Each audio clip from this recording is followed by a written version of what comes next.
amigos, meus irmãos, sejam todos bem-vindos ao nosso encontro semanal, o encontro da família com Jesus. Esse momento tão importante em nossas vidas, porque o Evangelho no Lar nos traz luz ao ambiente familiar, a cada um de nós, ajudando-nos, nos fortalecendo em nossa caminhada terrena, com os conflitos, com as dificuldades, com a dor, com o sofrimento, mas nos fortalece, porque nos faz compreender e entender a mensagem de Jesus, nosso Mestre e Senhor. E a gente sempre pede para que vocês se inscrevam no nosso canal, para que participe, comente, compartilhe, ajudando exatamente a semear a paz e a fraternidade no seio da família e fazendo com que os nossos laços com o alto, com o Altíssimo, sejam fortalecidos. Não esqueçamos nosso recipiente com água a ser fluidificada pelos guias espirituais durante a nossa reunião de estudo. Então, inicialmente, vamos fazer a leitura preparatória do livro Pão Nosso, ditado pelo Espírito Emmanuel a Chico Xavier. Hoje a mensagem é 169. Olhos. Eles têm os olhos cheios de adultério. É a segunda carta ou epístola de Pedro. Está no Evangelho, no capítulo 2, versículo 14. Olhos cheios de adultério constitui rebelde enfermidade em nossas lutas evolutivas. Raros homens se utilizam dos olhos por lâmpadas abençoadas, e pouco os empregam como instrumentos vivos de trabalho santificante na vigília necessária. A maioria das criaturas trata de aproveitá-los à frente de quaisquer paisagens na identificação do que possuem de pior. Homens comuns habitualmente pousam os olhos em determinada situação apenas para fixar os ângulos mais apreciáveis aos interesses inferiores que lhes dizem respeito. Se atravessam o campo, não lhe anotam a função benemérita nos quadros da vida coletiva, e sim a possibilidade de lucros pessoais e imediatos que eles possam oferecer. Se enxergam a irmã afetuosa na jornada humana, que segue não longe deles, premeditam quase sempre a organização de laços menos dignos. Se encontram companheiros nos lugares em que atendem a objetivos exteriores, não os reconhecem como possíveis portadores de ideias elevadas, porém como concorrentes aos seus propósitos menos felizes. Ouçamos o brado de alarme de Simão Pedro, esquecendo o hábito de analisar com o mal. Olhos otimistas saberão extrair motivos sublimes de ensinamento nas mais diversas situações do caminho em que prossegue. Ninguém invoca a necessidade de vigilância para justificar as manifestações de malícia. O homem cristianizado e prudente,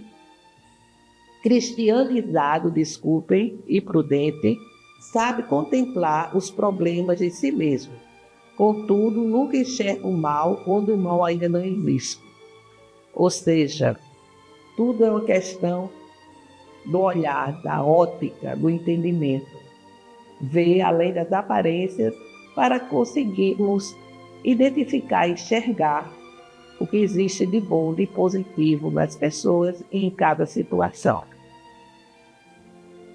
Então, meus amigos, vamos fazer a nossa prece, vamos elevar os nossos corações, a nossa mente ao Altíssimo,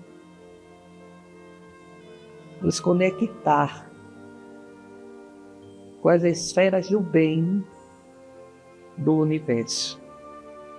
Amado Jesus, pedimos permissão para iniciarmos o Evangelho no lar.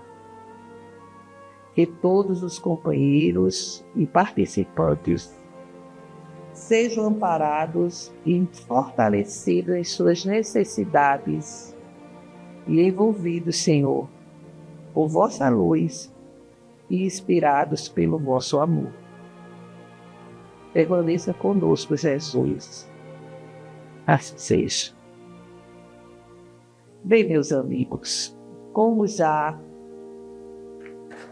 afirmamos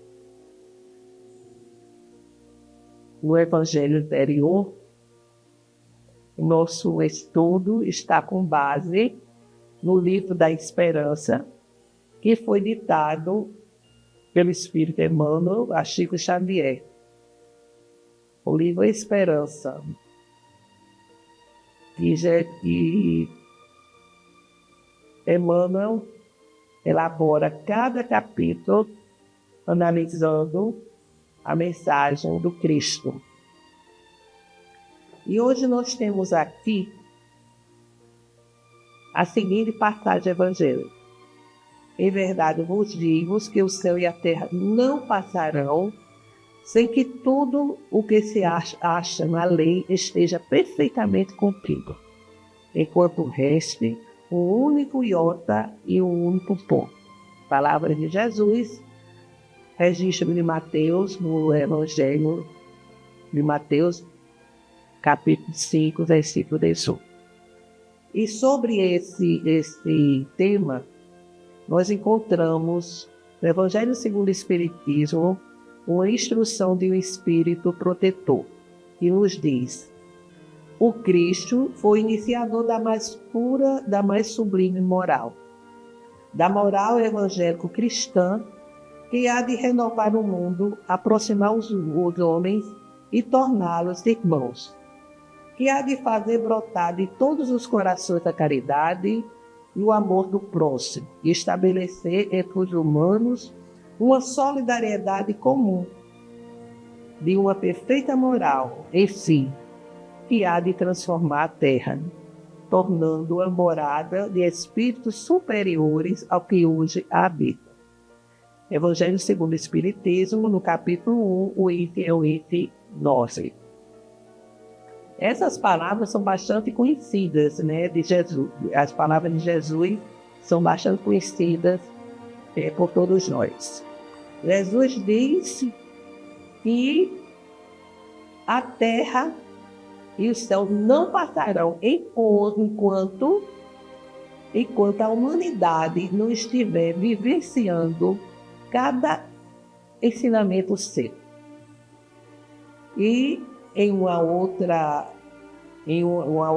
tradução a gente encontra que o céu e a terra passarão, mas as minhas palavras jamais passarão. Já é de Mateus também um registro, no capítulo 24, versículo 35. Mas o sentido é o mesmo. Jesus quer dizer que nada irá se transformar, modificar, se a humanidade não vivenciar de uma forma autêntica os seus ensinamentos, a sua mensagem, colocando em prática as leis divinas. Então, ele diz que a terra e o céu não passarão, ou seja, não vão se transformar enquanto os seus ensinamentos, a sua mensagem não tiver sido implantado item por item. Quando ele diz que a terra passará, não é que tenha modificado. A terra e o céu passarão, mas minhas palavras não passarão. Ou seja, mesmo que haja transformação do céu e da terra, as palavras deles vão continuar, a palavra de Jesus, as palavras vão continuar como realidade, como verdade. Então, o sentido aqui é com relação a implementação das leis divinas através da orientação, através da mensagem de Jesus. Então, aqui ele quer dizer o seguinte, que suas palavras são palavras de vida eterna. São palavras que estão orientando, que estão ensinando sobre as leis divinas. E aqui nós destacamos a perenidade dos ensinamentos morais de Jesus, em contraste com a impermanência das construções físicas e sociais. O Espiritismo ensina que a essência da doutrina de Jesus está baseada no amor e na evolução espiritual, enquanto as instituições humanas são passageiras, né? E aqui nós trouxemos que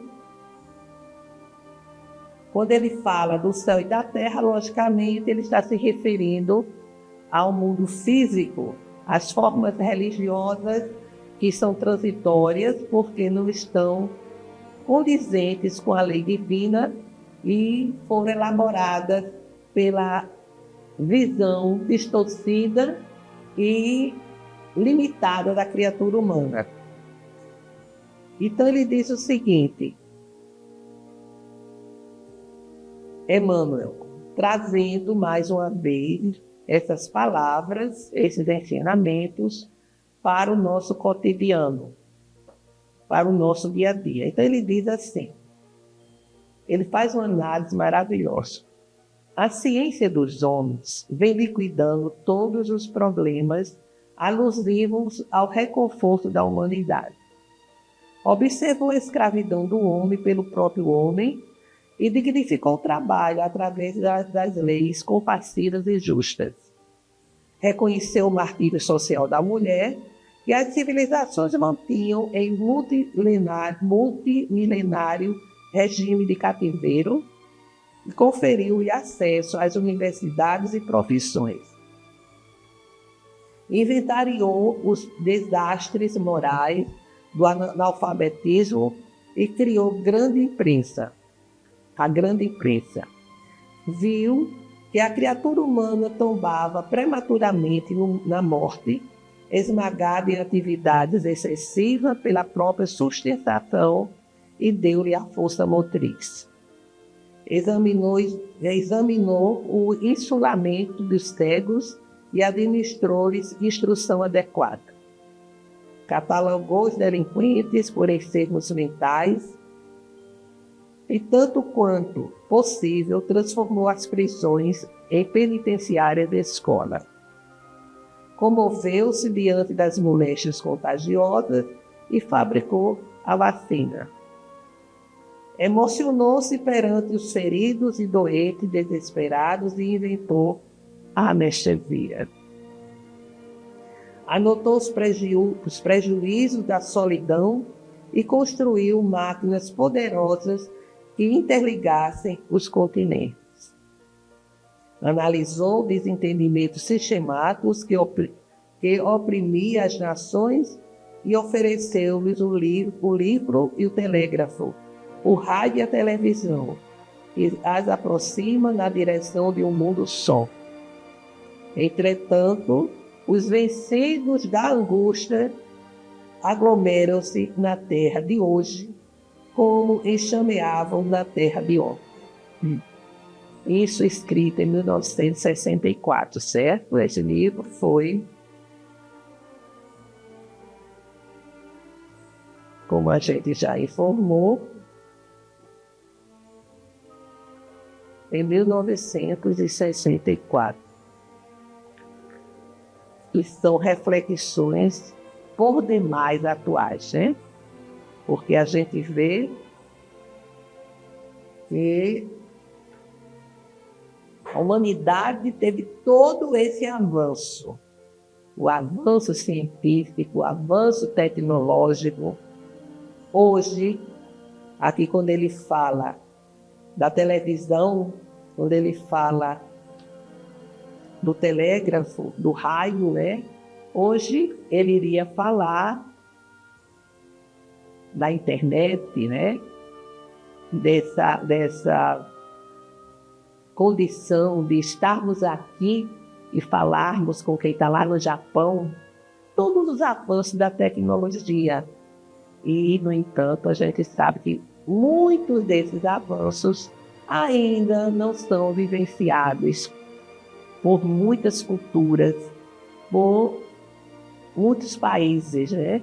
Que ainda encontram um atraso material significativo, onde a fome ainda mata crianças pela desnutrição.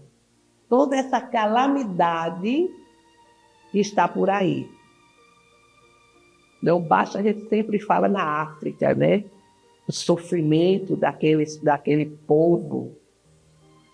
E, no entanto, em nosso país, nós temos ainda muita necessidade material para ser vencida, né? Muito já se avançou. Pelas estatísticas, a fome está quase extinta, né? Porque há muitos mecanismos para fazer com que famílias de baixa renda tenham o mínimo para comer no seu cotidiano, no seu dia a dia. E a gente sabe que a evolução é como o voo de uma ave, que precisa estar com as duas asas equilibradas. De um lado a ciência, do outro lado a moral. E é exatamente essa reflexão aqui que Emmanuel, no nosso cotidiano, nos diz que, apesar de todos esses avanços maravilhosos, imagina a anestesia, o antibiótico, doenças que não tinham nem tratamento, né, que hoje tem, as deficiências, as pessoas eram tratadas, né, de uma forma cruel, excluídas da própria família, escondidas, né? Enfim, esse avanço que o estudo, que a pesquisa propicia exatamente essas melhores condições de vida. O estudo, a pesquisa são fundamentais, precisam ser cada vez mais incentivadas, né? Mas aí ele nos adverte, ele começa aqui a nos dizer o quê? Que apesar de tudo isso, todo esse desenvolvimento, ainda há muita angústia, muita dor e sofrimento que se aglomera na terra de hoje como era antigamente, certo? Ele diz, articulam-se todas as formas e despontam de todas as direções. Perderam o emprego que lhes garantia estabilidade familiar e desorientam-se abatidos à procura de pão. São situações que ainda existem na nossa terra, no nosso planeta. Foram despejados do teto, hipotecado a solução de constringentes necessidades e vagueios sem rumo. A questão da moradia, né?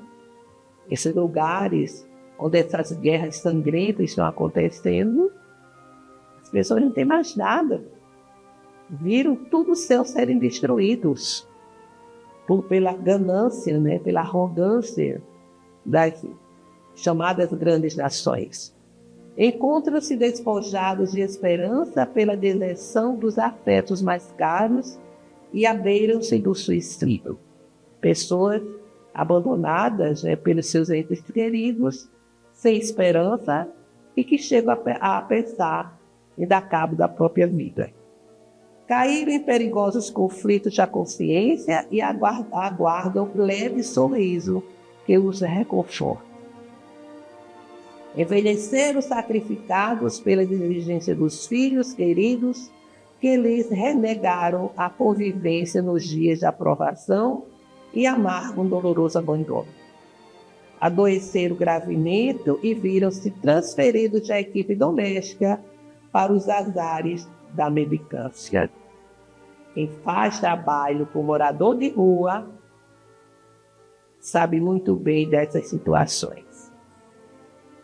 Transviaram-se no pretérito e renasceram, trazendo no próprio corpo os sinais aflitivos das culpas que resgatam, pedindo cooperação.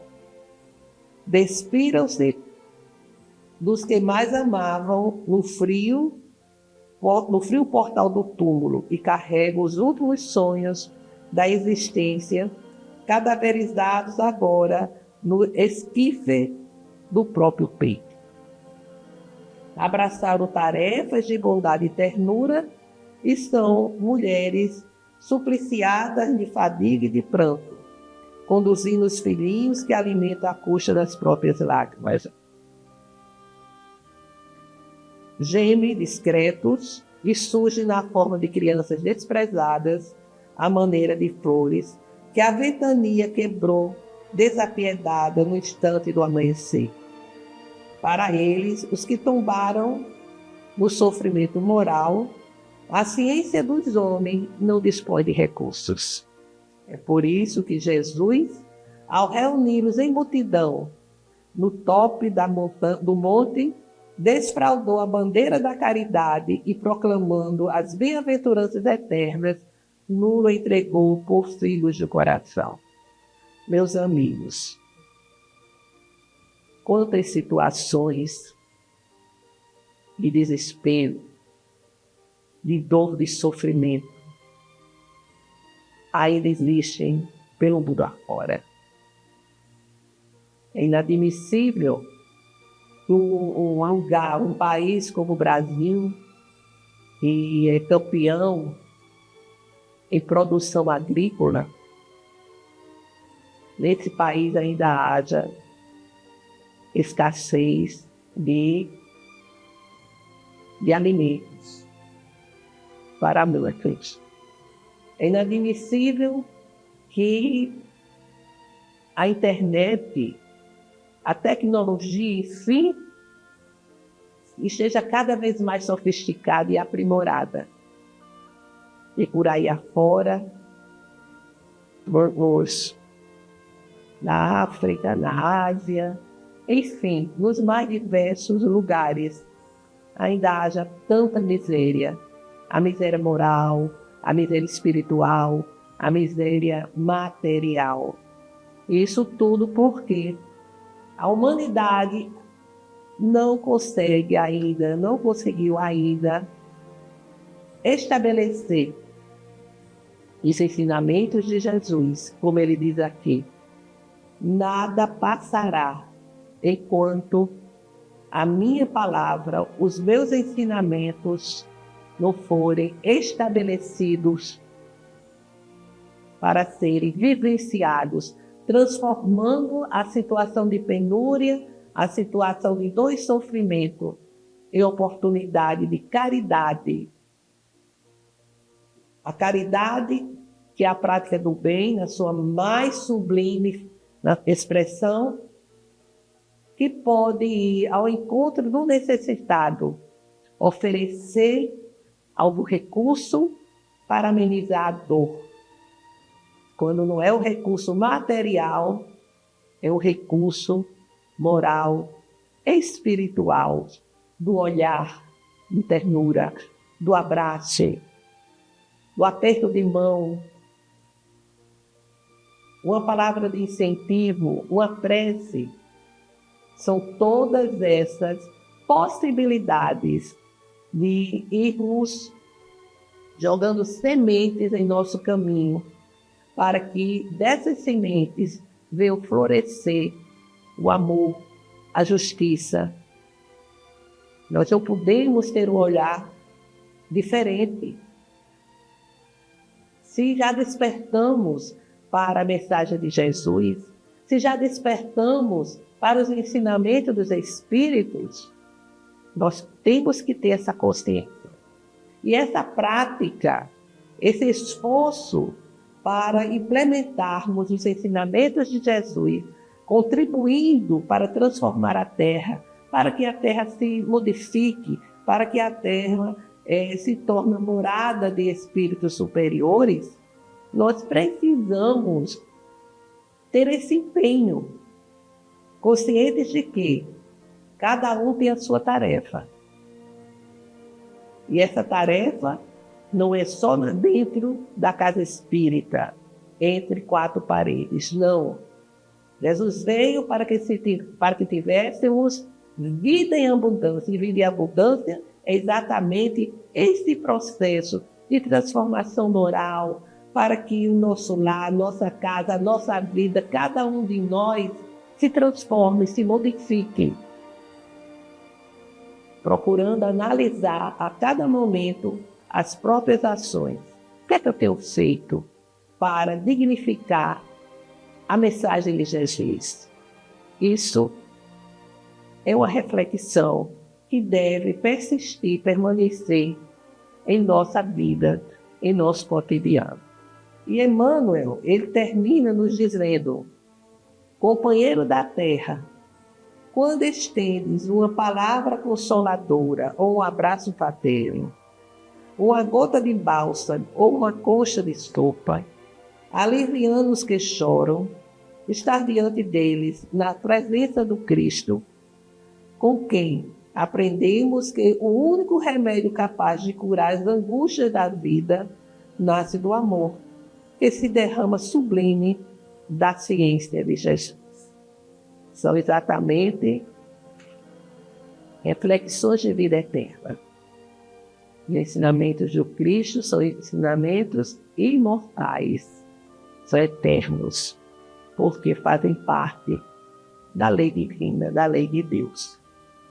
Enfim, deixamos aqui a nossa reflexão para a semana. Façamos agora as nossas vibrações, elevando o nosso coração, a nossa mente ao Altíssimo, vibrando amor, vibrando paz, perdão, fé e esperança.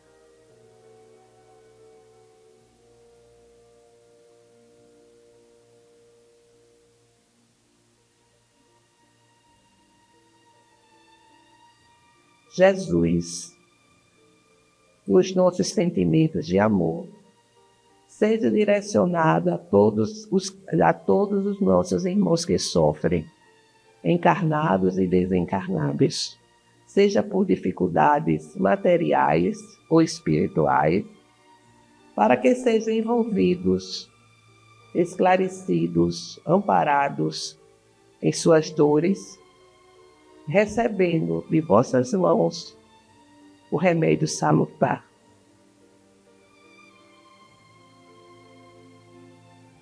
Senhor nosso Deus, aqui estamos mais uma vez humildemente a rogar pela paz entre as nações, pela fraternidade entre os povos,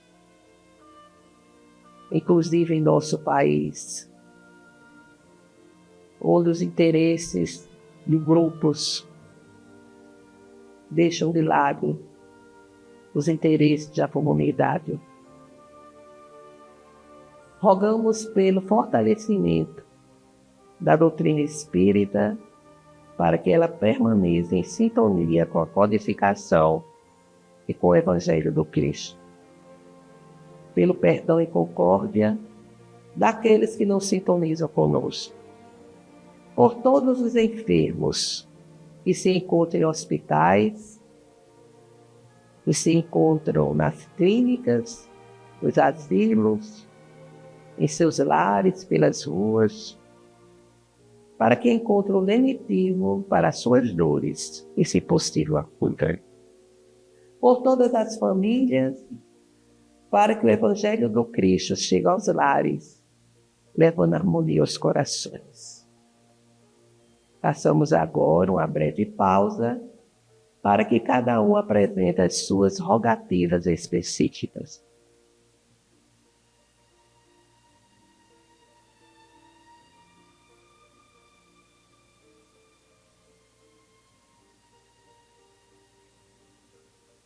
Acolhei, Jesus, as nossas rogativas e interceder junto a Deus Pai por todos nós. Obrigada, Senhor, pelas lições aprendidas e que a água fluidificada seja um lenitivo para as nossas dores físicas e espirituais. Que assim seja. Pai nosso que estais em toda parte, glorificado seja o vosso nome no louvor de todas as criaturas. Que venha a cada um de nós o vosso reino de amor e sabedoria, para que seja feita a vossa vontade, acima dos nossos desejos, aqui na terra e em todos os ciclos espirituais. O pão do corpo, o pão do espírito, dai-nos hoje. Perdoai, Senhor, as nossas dívidas, ensinando-nos a perdoar os nossos devedores, com esquecimento de todo o mal, não permitindo que venhamos a cair nas tentações das nossas próprias inferioridades. Livra-nos, Senhor, de toda maldade, pois vosso é o reino, o poder e a glória para todos sempre. Que assim seja. Com esta prece, encerramos o Evangelho de hoje, desejando a todos uma semana de saúde e paz. Até breve.